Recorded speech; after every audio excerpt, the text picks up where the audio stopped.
શું તમને પણ શિયાળામાં આવે છે ડરાવતા રડાવતા અટપટા સપના, જે તમને ડરાવી દે છે અને જે તમને રડાવી દે છે? ખરેખર તો આનું કારણ ઠંડીનું વધવું હોઈ શકે. તો હવે તમે વિચારતા હશો આવું તો કંઈ હોતું હશે. તો ચાલો અમે તમને જણાવી દઈએ કે એક રિસર્ચ અનુસાર શિયાળામાં ઊંઘની પેટર્ન બદલાવાથી ડરામણા સપના આવે છે. ગરમીની તુલનામાં શિયાળામાં રેપિડ આઈ મૂવમેન્ટ ઊંઘ સરેરાશ 30 મિનિટ સુધી વધી જાય છે.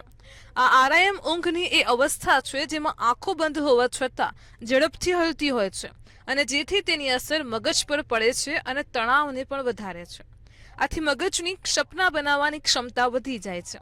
જલ્દી સૂર્યાસ્ત થવાથી શરીર વધુ મેલાટોનિન ઉત્પાદન કરે છે. આ હોર્મોન ઊંઘ નિયંત્રિત કરવામાં મદદ કરે છે. મેલાટોનિન વધવાથી ગાઢ નિંદ્ર આવે છે અને તેથી આરામ વધી જાય છે, જે વધુ સપના માટે જવાબદાર છે.